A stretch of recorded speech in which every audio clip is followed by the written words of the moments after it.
Instagram a été un réel game changer pour mon business, je suis passé de 0 à plus de 100 000 abonnés en quelques mois seulement et Instagram me rapporte plusieurs dizaines de clients chaque mois. Les méthodes évoluent et certaines sont devenues obsolètes, alors suivez bien cette vidéo pour développer votre audience, fidéliser votre communauté et surtout trouver des personnes prêtes à acheter vos produits. Après avoir vu cette vidéo, vous saurez exactement quoi faire pour faire exploser votre chiffre d'affaires parce que non, c'est pas optimiser votre bio qui va fondamentalement changer la donne. Première chose à comprendre pour avoir une stratégie complète et surtout un business qui tourne, il vous faut être capable de faire 3 choses. De l'acquisition, c'est-à-dire faire découvrir votre compte à de nouvelles personnes, de la fidélisation, c'est-à-dire faire en sorte que les personnes qui vous découvrent vous suivent sur le long terme, et enfin de la conversion, c'est-à-dire faire en sorte que les personnes qui vous suivent deviennent clients chez vous. Si l'un de ces 3 piliers bloque, alors votre business ne tournera pas, ou du moins pas de façon durable. Et pour remplir ces 3 objectifs, on va user des différents formats disponibles sur Instagram, puisqu'il faut absolument comprendre que chaque format a ses propres spécificités. Alors grosso modo, on va utiliser les réels et les publications pour nous faire découvrir, donc pour faire de l'acquisition.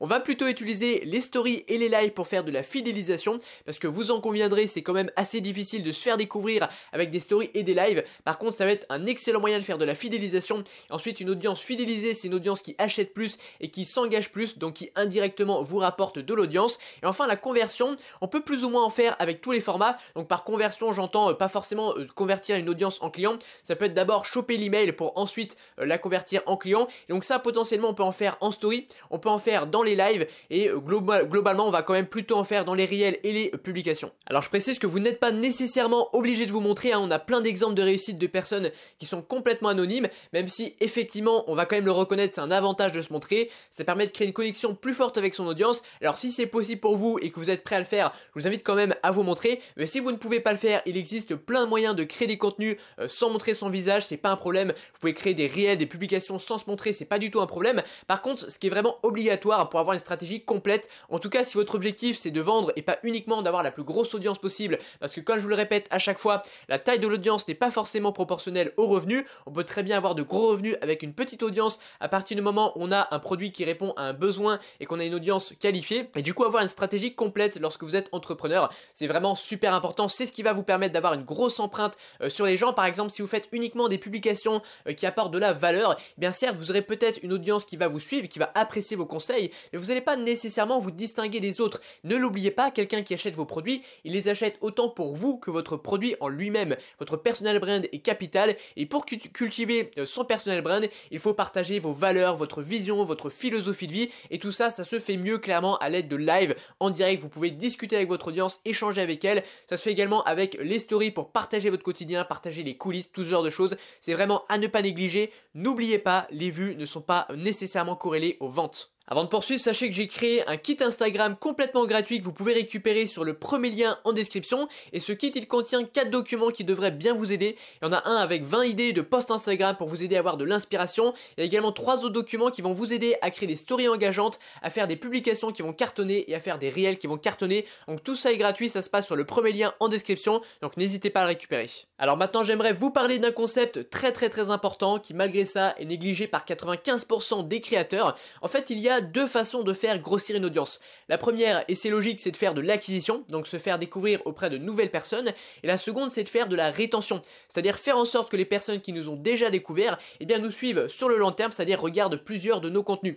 Et c'est de ça dont j'aimerais vous parler parce que c'est carrément négligé, pourtant c'est extrêmement important. Donc je vais vous faire un calcul simple, qui est vraiment tout bête, mais qui vraiment est à comprendre absolument. Si par exemple vous faites 5 fois plus d'acquisition que votre voisin, donc vous avez 5 fois plus de personnes qui vous découvrent, mais qu'en moyenne les gens regardent d'autres de vos contenus, eh bien vous aurez exactement la même croissance que votre voisin. Si votre voisin a 5 fois moins de personnes, 5 fois moins de personnes qui le découvrent, par contre que les gens regardent en moyenne 10 de ses contenus. Et du coup, on oublie souvent cette métrique, mais parfois il vaut mieux concentrer ses efforts pour essayer de faire en sorte que les gens qui nous ont découverts nous suivent sur le long terme et regardent plusieurs de nos contenus, plutôt que d'essayer sans cesse de faire la course aux vues. Et c'est d'autant plus vrai en 2023 et pour les années à venir, 2024, etc.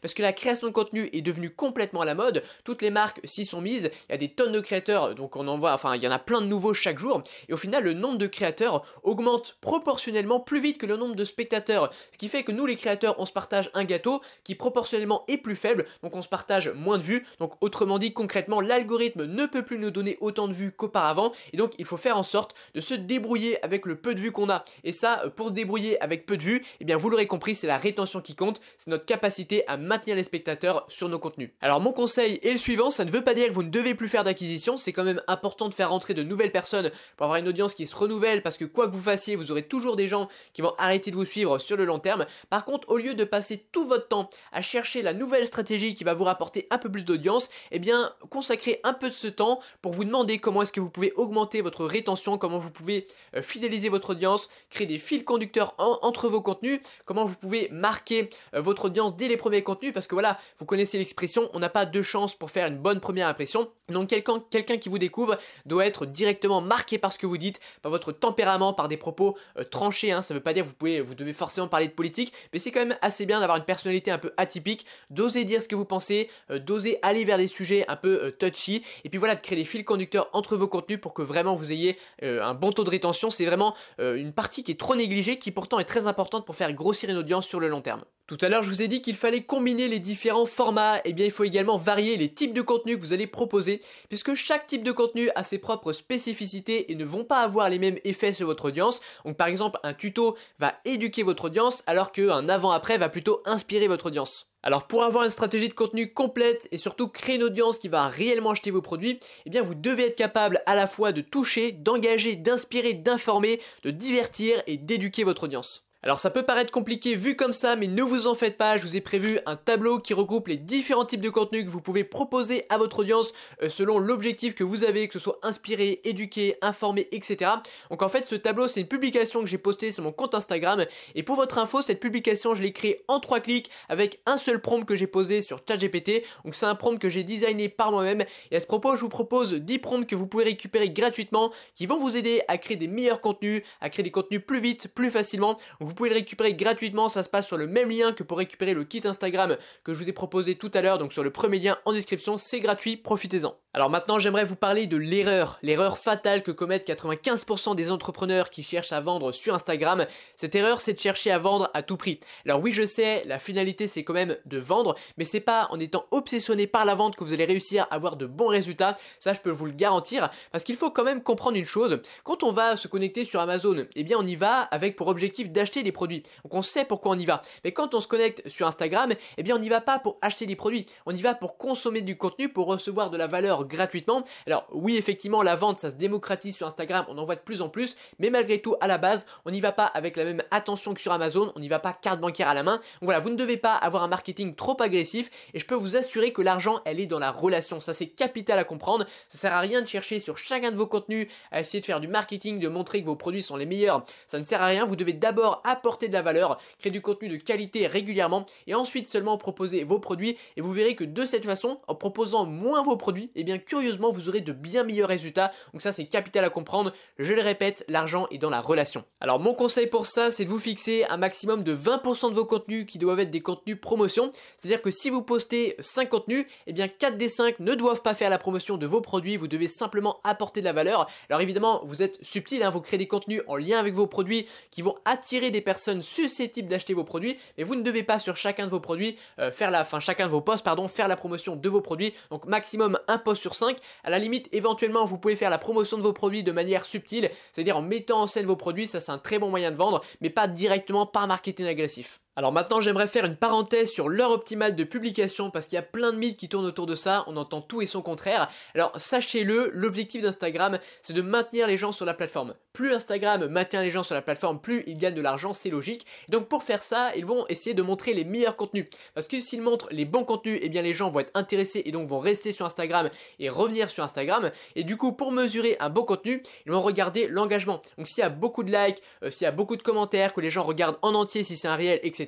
Et bien Instagram considère que c'est un bon contenu qui contribue à l'objectif de maintenir les gens sur la plateforme, et donc ils vont le montrer. Ce qui fait que si jamais vous postez à une heure creuse et que Instagram ne vous montre pas, et bien potentiellement s'il faisait ça, Instagram passerait à côté de contenu qui potentiellement pourrait contribuer à maintenir les gens sur la plateforme. Du coup c'est absolument pas dans leur intérêt. Donc il faut absolument comprendre qu'il ne sert à rien de poster aux heures de pointe, donc après 17h, ce genre de choses. C'est un conseil qu'on vous donne souvent, mais croyez-moi c'est pas logique. Si vous postez à une heure creuse, certes au moment où vous vous allez poster, peut-être que vous ferez moins de vues rapidement puisque les gens ne sont pas encore connectés, mais tout simplement Instagram va proposer votre contenu progressivement à mesure que les gens se connectent, et ce qu'il va regarder, c'est pas votre taux d'engagement, enfin c'est pas votre engagement tout court, c'est votre taux d'engagement. Donc si Instagram montre votre contenu à 100 personnes et qu'il y en a la moitié qui interagissent avec votre contenu, eh bien c'est un bon engagement, il va vous montrer. Donc la seule chose que ça va changer, c'est que si vous postez une heure de pointe, vous ferez beaucoup de vues d'un coup, puis moins ensuite, et si vous postez une heure creuse, eh bien vous ferez des vues de manière plus éparpillée, mais à partir du moment où l'engagement est bon, vous répondez aux objectifs de la plateforme, vous serez mis en avant. Ce que je veux dire, c'est que l'heure de publication ne change que dalle. Autre chose très importante que je répète dans une vidéo sur deux, mais je continuerai de le faire parce que c'est absolument capital et je vois encore des gens faire cette erreur, il faut impérativement que vous sortiez les gens de la plateforme. Rappelez-vous-en, une plateforme ne vous appartient pas, votre audience ne vous appartient pas, ça appartient à la plateforme sur laquelle vous êtes, ce qui veut dire que votre audience, vous pouvez la perdre à tout moment parce que vous ne respectez pas une règle, parce qu'il y a un changement d'algorithme, parce qu'il y a un bug, parce que vous faites pirater, etc. etc. Donc c'est beaucoup trop risqué de dépendre d'une plateforme, et pour avoir une audience qui vous appartient vraiment, eh bien il faut capturer les emails de votre audience, ou à la limite attirer des gens vers un canal Telegram. Moi je sais que j'ai attiré un peu plus de 5800 personnes vers un groupe Telegram. D'ailleurs si vous voulez le rejoindre, n'hésitez pas, ça se passe sur le deuxième lien en description. Je partage des conseils chaque semaine pour vous aider à développer votre audience et la monétiser. Du coup voilà, capturer des emails en permanence pour sortir les gens de la plateforme. Et vous le savez, l'email marketing, c'est le meilleur canal de vente, c'est avec ça qu'on a le meilleur taux de conversion, donc ne passez pas à côté de tout ça. Je voudrais maintenant vous toucher deux mots à propos du perfectionnisme, parce que je vois énormément d'entrepreneurs et créateurs qui se lancent et qui vont chercher à tout optimiser au détail près. C'est vraiment une grosse erreur, hein. Soyez plutôt Pareto optimal, cherchez les 20% d'actions qui apportent les 80% de résultats. Il y a pas mal de choses sur lesquelles les gens s'appliquent à fond et qui pourtant sont selon moi plutôt négligeables, assez peu importantes. La première, ça va être par exemple d'optimiser sa bio. On voit plein de posts qui vous disent ouais, il faut avoir une bio parfaite, etc. En vérité, très peu de gens les lisent. La plupart des gens qui s'abonnent à votre compte le font sans même consulter votre compte, hein. Ils font tout simplement s'abonner directement après une publication ou un réel qui leur a plu. Donc ça c'est important à comprendre. Pareil, choisir la bonne couleur en suivant la psychologie des couleurs pour savoir quel impact la couleur va avoir sur l'émotion des gens. Bon voilà, si vous êtes Apple, ça fait sens. Vous, honnêtement, ne vous prenez pas la tête avec ça, c'est vraiment du détail. Pareil, votre feed, avoir un esthétisme de publication parfait. Encore que ça, c'est quand même un peu plus important parce que ça peut faire en sorte que les gens vont regarder votre publication, s'engager avec, etc. Donc les feeds peut-être pas. La photo de profil, pareil, mettez une photo de vous souriante, ça suffira largement. Pas besoin de faire un shooting photo à 3000 balles avec un photographe et voilà, de faire 3 shootings avant de choisir la vôtre. Tout ça, c'est de la perte de temps. Vous pourrez le perfectionner avec le temps, mais au départ ça ne doit pas être votre priorité. Votre priorité c'est de faire des bons contenus, de vous appliquer, d'apporter de la valeur et d'avoir une stratégie cohérente. Et puis bah voilà, on arrive sur la fin de cette vidéo, j'espère qu'elle vous aura plu. N'hésitez pas à me le faire savoir en laissant un petit pouce bleu et en vous abonnant à cette chaîne. Je vous invite également à aller voir une autre de mes vidéos en cliquant juste ici. C'est l'algorithme de YouTube qui vous les recommande et moi je vous dis à très bientôt.